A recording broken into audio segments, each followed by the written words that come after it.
Halo semua, kenalin aku Raisa Hadiman. Aku adalah psikolog klinis dan perkembangan anak sampai remaja. Nah, sebenarnya ini kali pertama aku bikin video untuk diupload di YouTube. Jadi lumayan grogi. Nah, kali ini aku juga bukan mau upload video yang full aku ngomong gitu sih, tapi aku pengen upload video dari record Zoom. Nah, record Zoom dari apa? Yaitu record Zoom dari webinar yang kemarin diadain oleh Personale dengan aku sebagai pembicaranya. Buat yang pengen tahu Personale itu apa sih, bisa cek di Instagram @personale.id. Oke? Nah, jadi kemarin itu kita ngadain webinar dengan judul How to be a good parent, tapi how to be-nya dicoret dan diganti dengan You are a good parent, aren't you? Gitu. Nah, kemarin itu sebenarnya cukup banyak yang ikut, cuma kita dapat masukan dimana kalau di-upload di sosial media nih videonya, karena kemarin ada beberapa yang nggak sempet join atau ada yang udah daftar tapi ternyata di hari hanya berhalangan gitu. Nah, karena kita ngadain ini free dan kita memang pengen berbagi, jadi akhirnya aku beranikan diri untuk di-upload di YouTube sebagai video perdana. Oke deh, kalau gitu kita langsung lihat aja ya rekamannya. Oh ya, karena ini adalah record Zoom, jadi mohon maaf kalau misalnya nanti di beberapa part mungkin kurang jelas karena putus-putus atau mungkin ada yang suaranya mengecil dan lain sebagainya, yaitu karena kondisinya ini adalah record dari Zoom.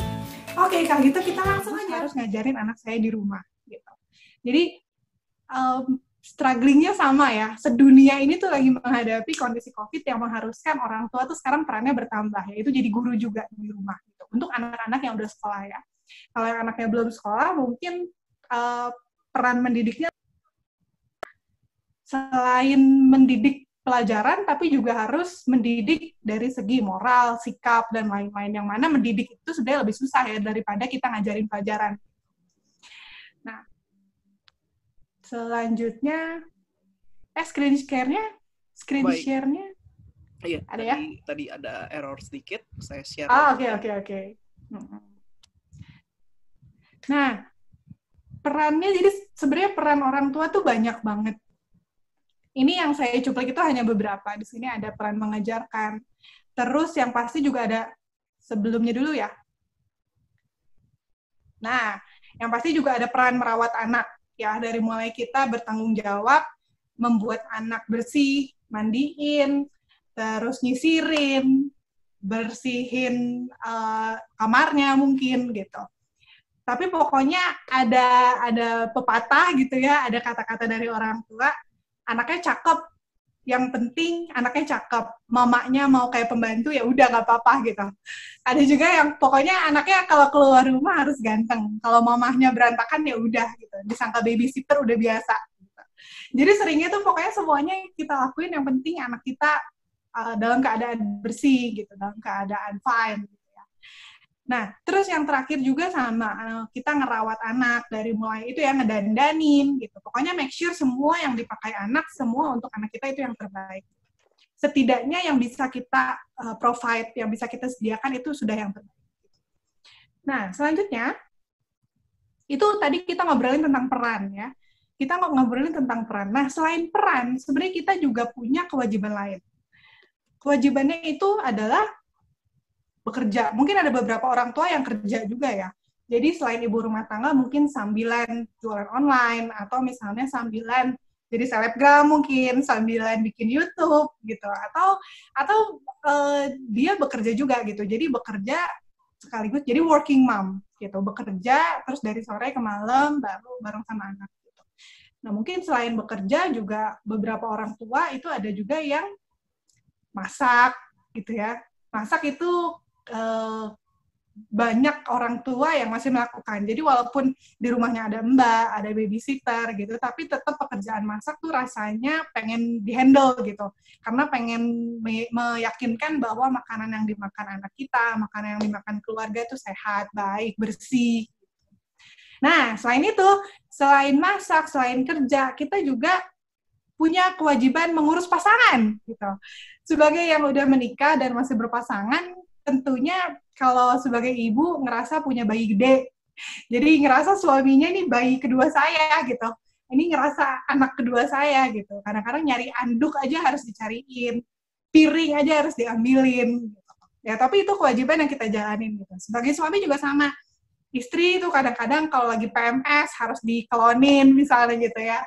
Terus istri kalau misalnya kita pulang kerja, istri ngamuk-ngamuk, harus dioloin gitu. Sama aja rasanya gitu. Jadi sebagai suami dan istri itu sama-sama punya peran satu sama lain gitu. Punya kewajiban satu sama lain kepada pasangan. Nah, selanjutnya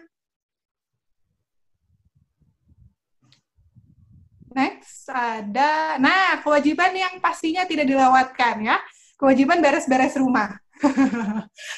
Di sini mungkin ada yang pakai pembantu rumah tangga, ada juga yang semuanya dikerjain sendiri gitu.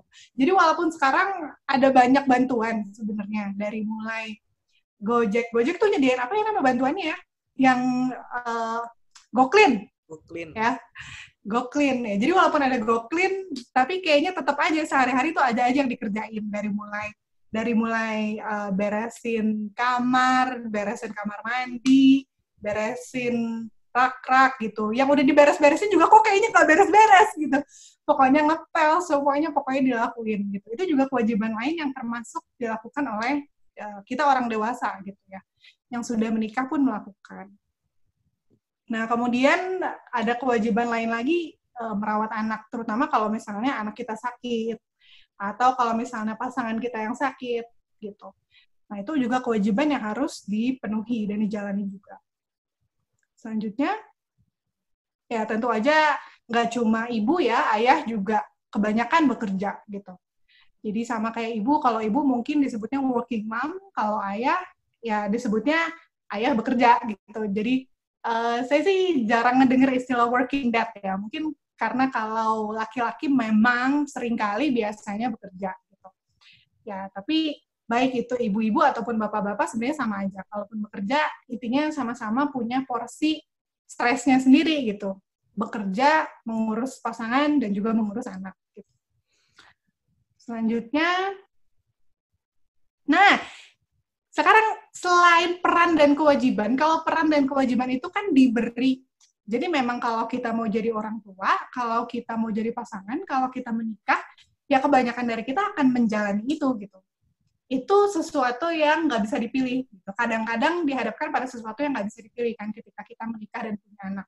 Apalagi punya anak itu kewajiban yang merubah hidup. Banyak yang bilang kayak gitu ya. Itu kewajiban yang merubah hidup. Rasanya kayak tadinya saya masih punya waktu untuk ngelakuin hobi. Tadinya saya masih punya waktu untuk ngelakuin kerjaan saya dengan lebih serius. Gitu. Tapi setelah punya anak, ya dunia saya tuh anak saya. Gitu. Tapi selain peran dan kewajiban itu, ternyata ada tantangan dari luar. Gitu. Tantangan dari luarnya dimulai dari kata-kata orang. Ini yang paling sering. Tantangan orang dari luar itu yang paling sering adalah kata-kata. Ya, berupa kata-kata. Dimulai dari pertanyaan, anaknya les apa aja? Oh, kalau anak saya lesnya ini. Oh, anaknya udah bisa ngapain aja, gitu. Kok anaknya kurus banget sih? Kalau anakku mau segitu berarti udah segini, gitu. Atau, kok anaknya gemuk banget? Jadi pokoknya kurus salah, gemuk salah, kurus ada yang ngomong, gemuk ada yang ngomong, ideal pun ada yang ngomong, ya pokoknya apa aja bisa dikomentarin ya, namanya juga netizen kan. Terus ada juga yang ngomong, kamu salah tuh kalau ngomong sama anak tuh harusnya kayak gini gitu. Terus kok bisa sakit sih anaknya makannya sembarangan. Jadi saya pernah ngobrol sama salah satu orang tua yang anaknya waktu itu sakit tipes ya kalau nggak salah. Terus ya ada aja orang yang nanya gitu, oh ya anaknya sakit apa? Sakit tipes gitu. Oh sakit tipes, kata dokternya kenapa sakit tipesnya? Oh iya mungkin dari makanan gitu. Itu si ibu langsung merasa kayak, wah ini kayaknya salah saya nih gitu. Terus orang lain tuh padahal cuma sekedar nanya, oh ya sakitnya sakit apa? Sakit tipes. Oh ya karena dari makanan. Oh dari makanan, emang makan apa? Ya makan sehari-hari, bekal dari rumah dan lain-lain gitu.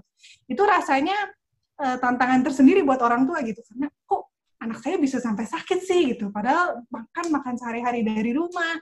apa yang salah, apa saya kurang bersih gitu. Rasanya kok udah diatur sebaik-baiknya, udah di handle sendiri sebersih-bersihnya, tapi kok anak masih bisa tipes. Itu kan rasanya kayak langsung siapa lagi yang disalahin kalau bukan orang tuanya gitu. Rasanya langsung kayak gitu. Terus anaknya nakal ya gitu. Apa nggak diajarin ya sama orang tuanya? Orang tuanya kerja apa sih? Orang tuanya di rumah nggak sih? Orang tuanya sering sama anak nggak sih? Gitu. Itu kata-kata yang sering banget didengar orang tua gitu.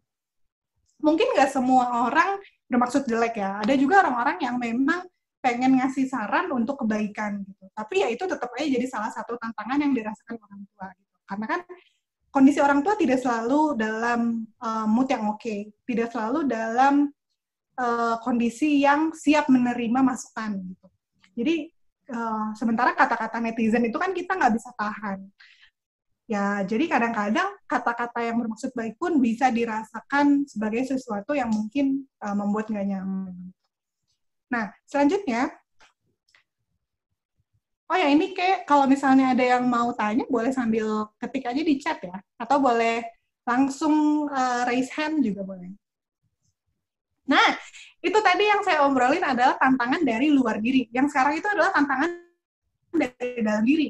Tantangan dari dalam diri itu jadi kita ngerasanya, kita lihat gambar di sebelah kanan ya, itu orang tua, baik papa maupun mama, itu bekerja iya, bekerja iya gitu, beresin rumah iya, terus udah gitu masih ngurus anak juga iya gitu. Jadi rasanya tuh lelah jiwa dan raga. Makanya banyak yang ngomong, aduh, ini tuh saya tuh kenapa ya setiap hari tuh tidur cukup, tapi kok rasanya kayak capek terus gitu. Terus kok rasanya kayak setiap bangun tuh kayak wah udah pagi lagi gitu. Terus kalau malam mau tidur juga rasanya kok kayak wah yang ini belum masih aja terus pikiran kita tuh nggak tidur gitu sebenarnya. Jadi pasti terus aja gitu jalan. Terus ngerasa frustrasi juga. Jadi banyak banget klien yang datang dengan bilang saya tuh udah mencoba segala cara gitu. Saya udah coba untuk melakukan A, B, C, D. Saya udah coba yang terbaik untuk ngasih anak saya A, B, C, D. Gitu. Tapi kok masih kayak gini-gini aja. Tapi kok kayaknya nggak membaik. Gitu. Jadi rasanya tuh frustrasi. Banyak banget perasaan-perasaan frustrasi. Saya udah coba pergi ke psikolog A, B, C, D. Saya udah konsultasi ke dokter A, B, C, D. Tapi kok kenapa ya kok anak saya masih nilainya jelek aja. Misalnya kayak gitu. Jadi rasa-rasa kayak capek, frustrasi, itu tuh perasaan-perasaan yang cukup sering muncul gitu dalam diri orang tua ya. Nah, kemudian juga ada rasa cemas. Seringkali itu cemasnya lebih ke arah gimana ya kalau saya nggak bisa jadi orang tua yang baik. Gimana ya kalau misalnya anak saya nanti tumbuh terus ada masalah ini. Gimana ya kalau di sekolah dia dibully temennya, gimana ya kalau di sekolah nilainya jelek, gimana ya kalau di sekolah dia nggak fokus, dan lain-lain gitu. Ditambah lagi sekarang di media sosial, banyak banget berita tentang permasalahan anak-anak gitu.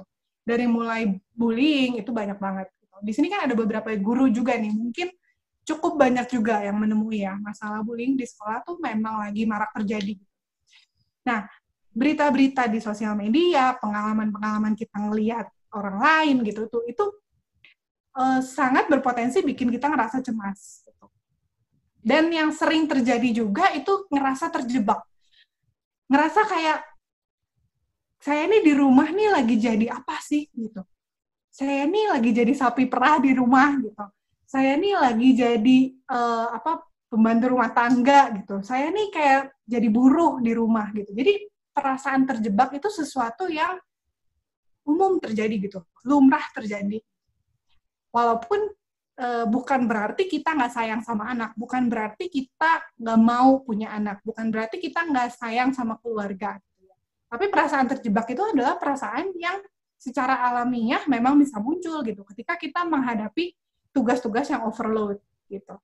Kemudian juga ekspektasi.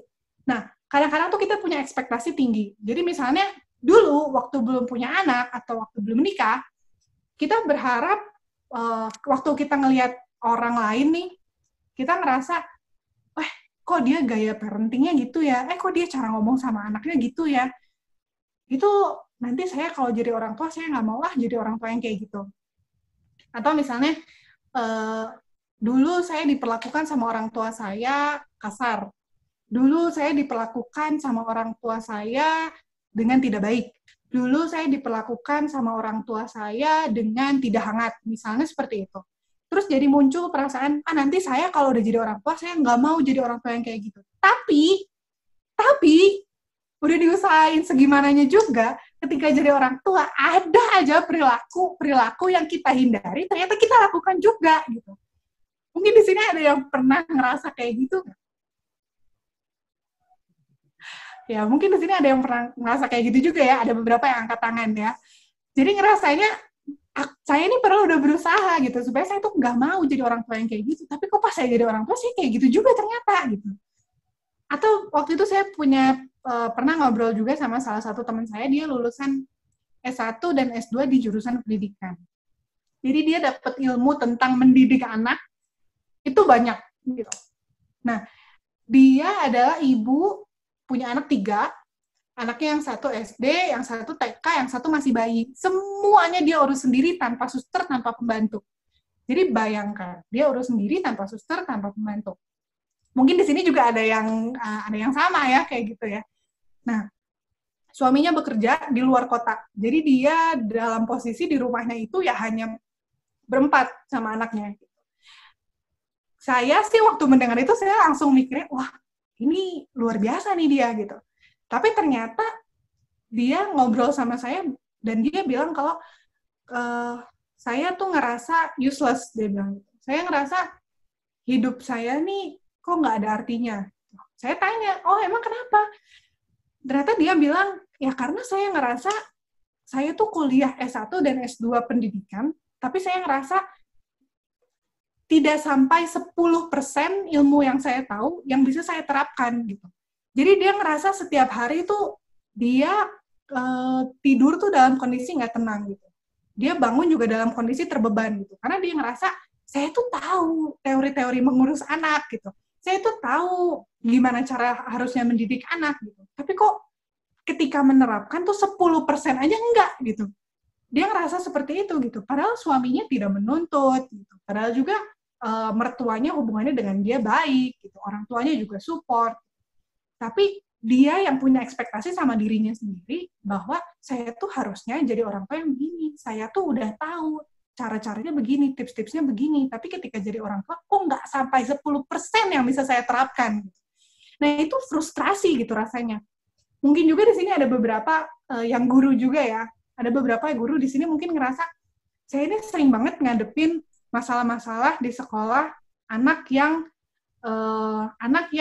bandel, anak yang nakal karena orang tuanya broken home, atau anak yang bandel karena orang tuanya sibuk gitu. Nanti saya kalau mau jadi orang tua, saya tidak akan jadi orang tua yang bla bla bla.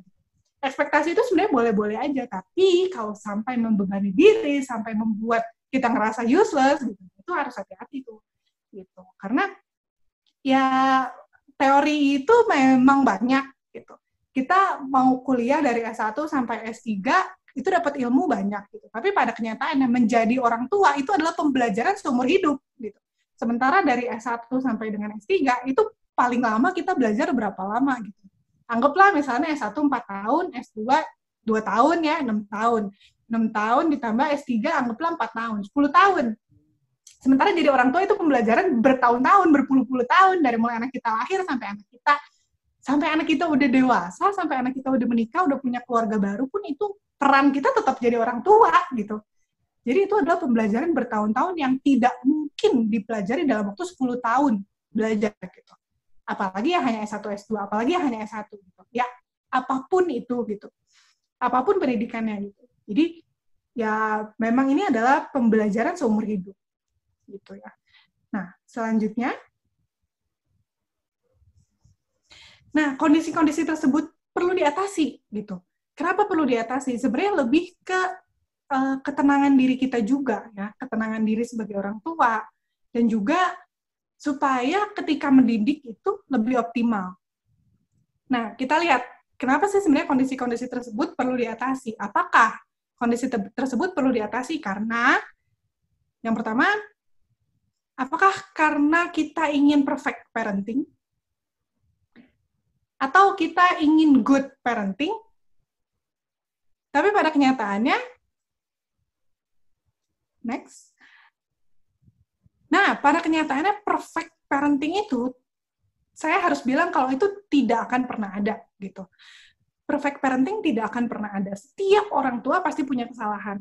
Mungkin di sini ada yang lahir dari orang tua yang hangat, ada yang lahir dari orang tua yang mungkin kondisinya tidak sehangat orang lain, ada yang lahir dari orang tua yang cuek, ada yang lahir dari orang tua yang sangat care, ada yang lahir dari orang tua yang protektif banget, gitu. Tapi apapun kondisinya, orang tua kita pasti pernah melakukan kesalahan. Kita pasti pernah kesel, pernah kecewa sama orang tua. Gitu. Jadi intinya perfect parenting itu tidak akan pernah ada. Gitu. Termasuk juga kita ke anak kita. Gitu. Nah, gimana kalau jadi good parenting aja? Nah, saya coba lakukan research sederhana. Good parenting itu sebenarnya apa sih? Dan jawaban semua orang tuh beda-beda. Saya coba cari juga di berbagai jurnal, coba ngobrol juga dengan berbagai orang. Good parenting itu sebenarnya apa sih? Good parenting itu tuh nggak ada standarnya yang jelas gitu. Good parenting itu apa? Bagi saya pribadi, good parenting itu memang ketika kita bisa konsisten dan juga kita bisa memberi kasih sayang sama anak. Itu adalah good parenting. Tapi itu bagi saya. Bagi orang tua lain mungkin bisa beda-beda. Bagi psikolog lain mungkin bisa beda-beda. Gitu. Mungkin kita bisa tanya, kalau buat Mbak Jin, kira-kira good parenting itu apa sih? Yang mengerti kebutuhan, membedakan antara kebutuhan dengan keinginan anak. Gitu. Oke, yang bisa good parenting itu adalah ketika kita bisa membedakan antara kebutuhan dan keinginan anak, gitu ya? Iya, karena kadang kan anak itu maunya mintanya yang mereka inginkan, tapi sebagai orang tua kita sebenarnya mereka beneran ingin, memang mereka sebenarnya butuh atau hanya ingin gitu. Oke. Itu bisa membedakan sekaligus bisa mengedukasi juga, itu salah satunya Mbak Raisa. Oke, good. Ya. Jadi, nah di sini bisa dilihat ya, menurut good parenting menurut saya dan good parenting menurut Mbak Jin saja berbeda. Nah, saya pengen tanya juga dong pendapat dari teman-teman peserta nih. Udah ada berapa peserta? Oh, udah ada 400-an, Mbak Raisa. 400-an. Nice sekali. Iya. Nah, saya pengen coba tanya pendapat peserta. Ada yang mau volunteering dulu nggak nih? Oh, ada yang jawab di chat ya? Di chat. Oke. Good parenting adalah bisa berperan sebagaimana mestinya dengan memahami karakter anak. Ini dari Ibu Emi Junianti, Mbak Raisa. Oke. Itu pemikiran yang bagus ya. Jadi yang penting adalah kita memahami dulu karakter anak. Ya, good. Ada lagi? Ada yang bilang nih dari Nurmi Silalahi, menjadi teladan baik buat anak. Yes, menjadi teladan baik ya. Jadi anak itu kan peniru ulung ya. Ketika kita bisa bersikap baik, harapannya anak kita juga akan meniru yang baik-baik gitu ya. Nah, itu adalah good parenting menurut Ibu Nurma ya. Oh, Ibu Nurmi, sorry. Ada lagi mungkin?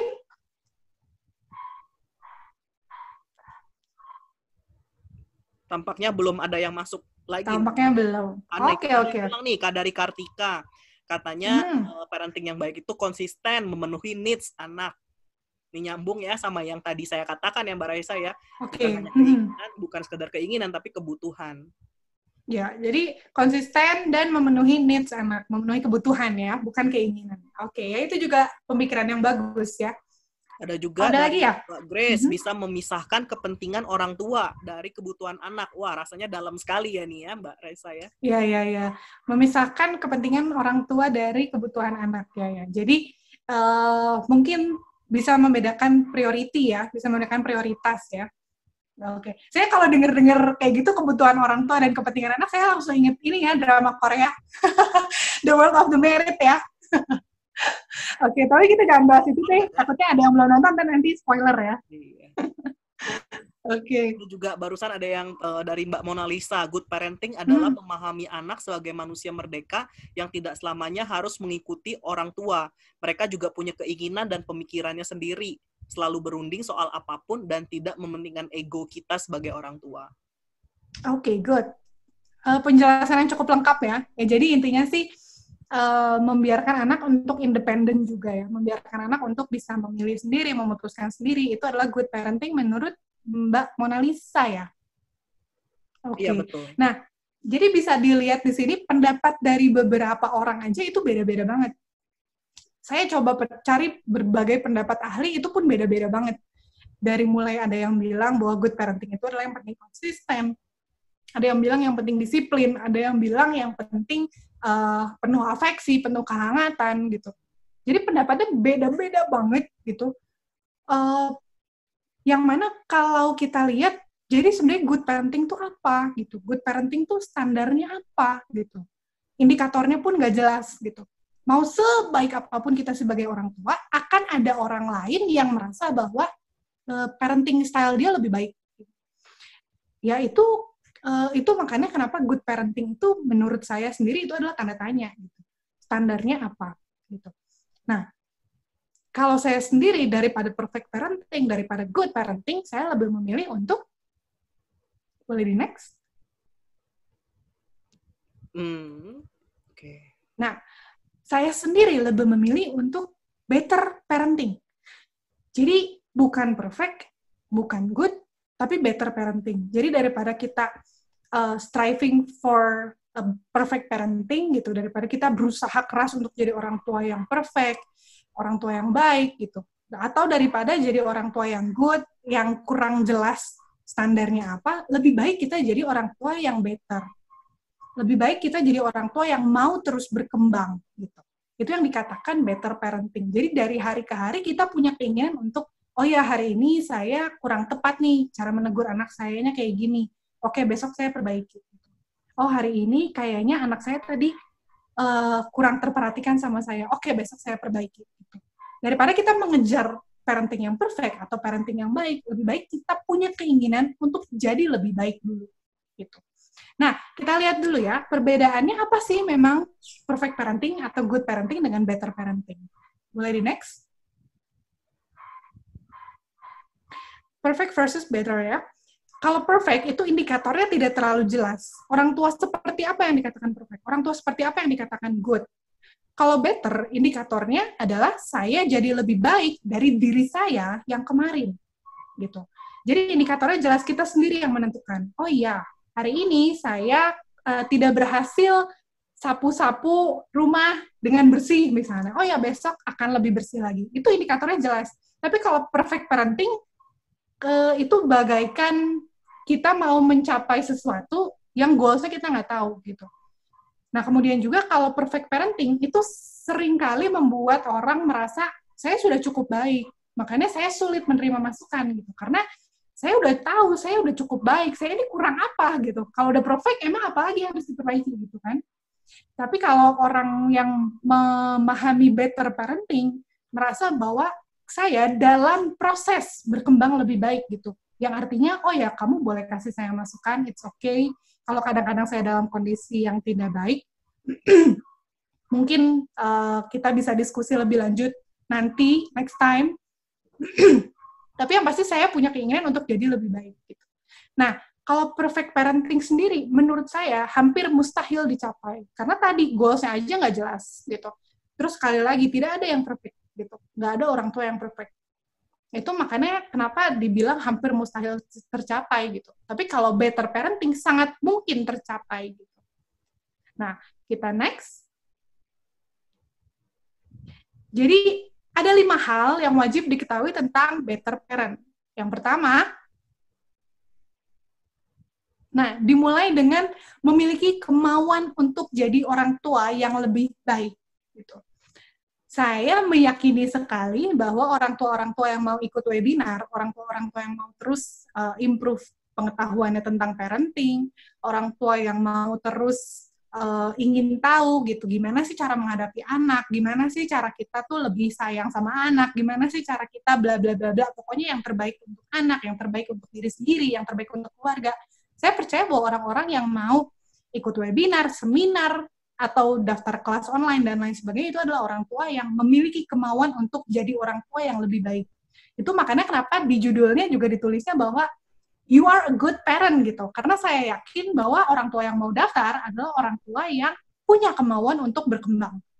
Dan orang tua yang punya kemauan untuk berkembang itu adalah orang tua yang punya material atau modal, jadi orang tua yang lebih baik day by day, gitu, yang semakin baik hari demi hari. Gitu. Nah, makanya kenapa saya percaya bahwa you are a good parent. Gitu. Next. Yang kedua, sadari dulu bahwa parenting itu adalah proses. Seperti yang tadi saya bilang, pembelajaran ini dilakukan seumur hidup. Teori parenting itu digunakan untuk memotivasi agar lebih baik. Gitu. Jadi, ketika kita selesai ikut seminar, ketika kita selesai ikut webinar, atau ketika kita dapat ilmu dari S1, S2, S3, atau pendidikan apapun itu, kursus, dan lain sebagainya, tujuan dari teori-teori itu adalah memotivasi kita, membuat kita lebih baik. Gitu. Tapi perlu sadar juga bahwa itu proses. Jangan berharap, saya tuh udah ikut berbagai macam kelas, berbagai macam webinar, berbagai macam seminar, kok tapi kayaknya saya jadi parent yang gini-gini aja, kok anak saya gini-gini aja. Iya, karena itu proses gitu. Mungkin dari 10 teori yang dikasih, udah dilakukan 1, atau udah dilakukan setengah. Ya it's okay gitu, itu proses gitu. Makanya kenapa saya bilang parenting adalah proses gitu. Teori-teori itu semua bukan dikasih untuk dilakukan 100%, karena parenting itu style. Parenting itu adalah kita bisa memilih yang terbaik untuk anak gitu, dan juga yang cocok untuk kita. Nah, makanya itu kenapa teori-teori itu semua bukan untuk digunain plek-ketiplek gitu ya. Bukan untuk dipakai plek-ketiplek 100%, tapi itu adalah untuk memotivasi kita gitu, supaya kita punya pengetahuan baru. Oh ya, saya coba melakukannya kayak gini supaya lebih baik besok. Gitu. Next. Yang ketiga adalah better parent itu beracu pada bersainglah dengan diri sendiri. Ya, sekali lagi kalau tadi good parent atau perfect parent itu adalah acuannya indikator yang mana indikatornya juga kurang jelas gitu. Tapi kalau a better parenting itu bersainglah dengan diri sendiri gitu. Jadi better than siapa gitu, lebih baik dari siapa gitu. Lebih baik dari diri kita kemarin, lebih baik dari diri kita sebelumnya. Nah, kalau acuannya adalah diri kita sendiri gitu, itu menurut saya lebih fair daripada acuan kita dari teori misalnya, yang mana teori itu kan ideal, gitu. Yang mana teori itu kan perfect. Teori itu penting untuk kita tahu gitu sebagai dasar untuk kita jadi lebih baik. Tapi yang jadi acuan kita, yang jadi saingan kita itu adalah diri kita yang kemarin. Gitu. Kalau kita bisa lebih baik dari diri kita yang kemarin, kalau misalnya kemarin kita ketika marah itu ngamuk-ngamuk di depan semua orang, anak kita diomelin di depan semua orang. Hari ini ada kemajuan, saya marahnya cuma sebentar dan gak di depan semua orang misalnya. Saya cuma marah di depan 1 orang, suami saya sendiri misalnya kayak gitu. Itu adalah kemajuan gitu. Dan itu adalah artinya ya saya sudah lebih baik daripada hari kemarin. Tapi bukan berarti juga dijadikan excuse gitu. Kan saya udah lebih baik di sini. Ya betul, udah lebih baik di satu hal, berarti besok harus lebih baik lagi di hal lain. Jadi intinya adalah proses berkembang lebih baik daripada sebelumnya. Next. Nah, yang keempat, ini yang seringkali terlewat. Kalau kita mau jadi orang tua yang lebih baik dari hari ke hari, jangan lupa self-care juga. Seringnya gini, ketika diminta untuk coba deh sebagai orang tua, lakuin hobi juga, gitu. Terus punya me time juga, ngerawat diri juga, krimbat kek, misalnya gitu. Atau punya kesempatan untuk pakai nail art lagi gitu, atau pokoknya kegiatan apapun yang membuat kita merasa bahwa diri kita terawat. Seringnya dibilangnya, iya deh nanti saya lakuin kalau sempat, atau oh iya deh nanti saya lakuin kalau ada waktu gitu. Tapi poinnya di sini adalah self care itu adalah suatu hal yang penting gitu. Jadi itu adalah sesuatu yang harus dilakukan. Bukan cuma kalau ada waktu, tapi kita harus menyempatkan diri gitu untuk melakukan itu. Ya. Jadi bukan kita yang penting anak cantik gitu, yang penting anak cakep, sayanya dikira babysitternya ya udah gitu.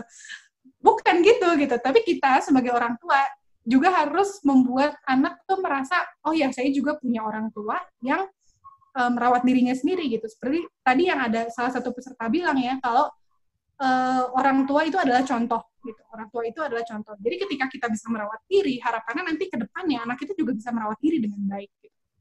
Ya, jadi perlu ada jadwal khusus untuk self care. Itu adalah suatu hal yang penting sekali ya. Selanjutnya, Ini yang terakhir ya. Nah, yang terakhir adalah self love. Sebenarnya self love sama self care ini agak-agak beririsan.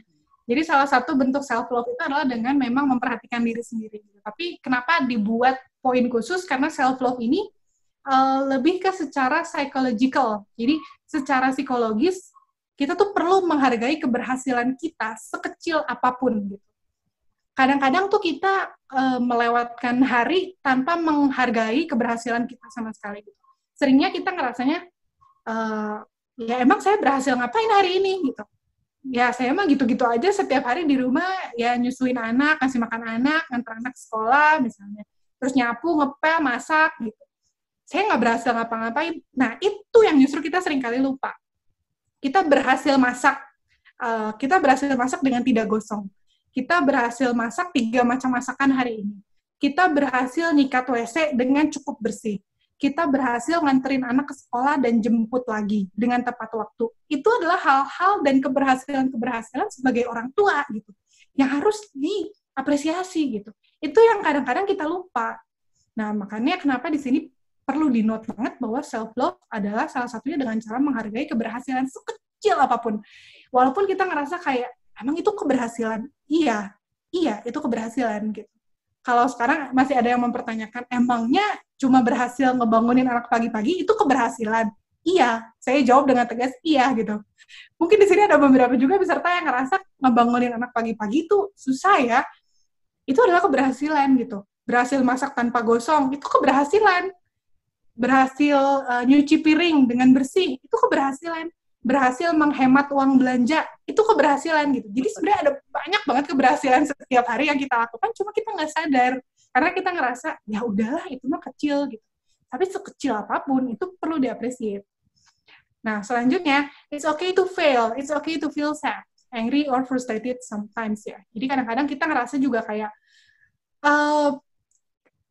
kok hari ini kita, kok hari ini kita nggak lebih baik dari kemarin gitu, atau kok hari ini kita telat jemput anaknya gitu, kok hari ini saya bisa marah sampai segitunya ya, kok hari ini saya sedih banget ya gitu, kok hari ini saya kayaknya pusing banget ngurusin kerjaan gak bener, anak hari ini rewel terus gitu. Ya it's okay gitu, jangan juga jadi ngerasa kenapa ya kok saya nggak berhasil gitu, kenapa ya kok saya nggak bisa A B C D gitu.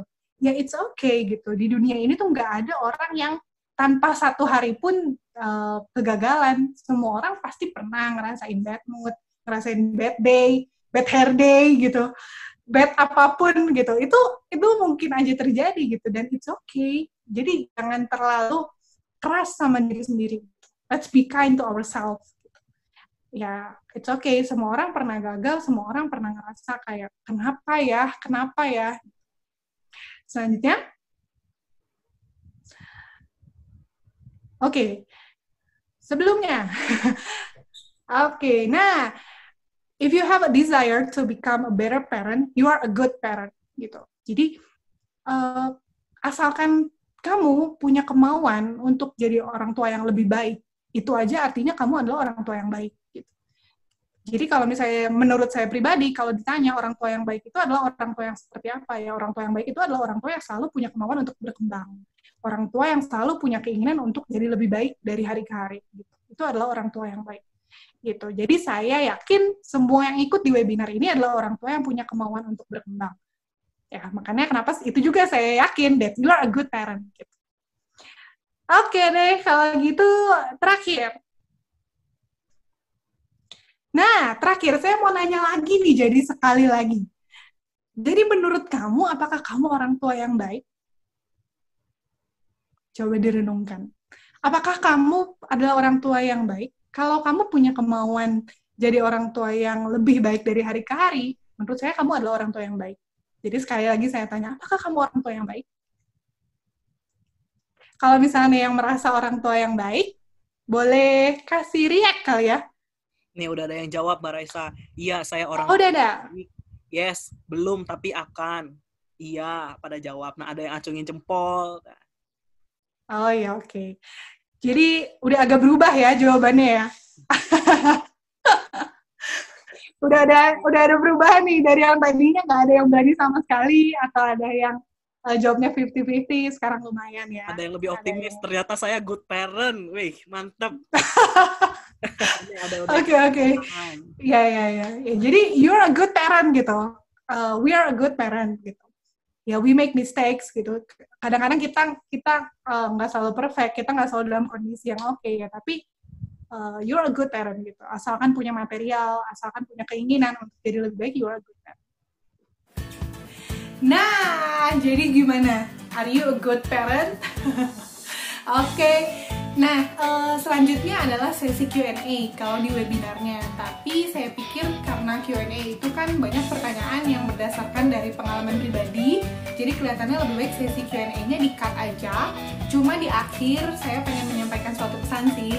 Jadi di akhir webinar kemarin itu saya bilang bahwa memang sih masukan, kritikan, saling membangun antar parents itu penting. Tapi kalau misalnya kita jadi terus-menerus menemukan kejelekan atau kekurangan dari parenting orang lain, kelihatannya itu nggak oke juga. Kayaknya daripada kayak gitu, gimana kalau kita ganti dengan campaign yaitu Parent Support Parent gitu, oke? Nah, kalau gitu sampai situ aja. Barangkali ada yang merasa kalau kayaknya teman aku butuh nih video ini, atau kayaknya saudara aku butuh nih video ini, boleh banget untuk share video ini.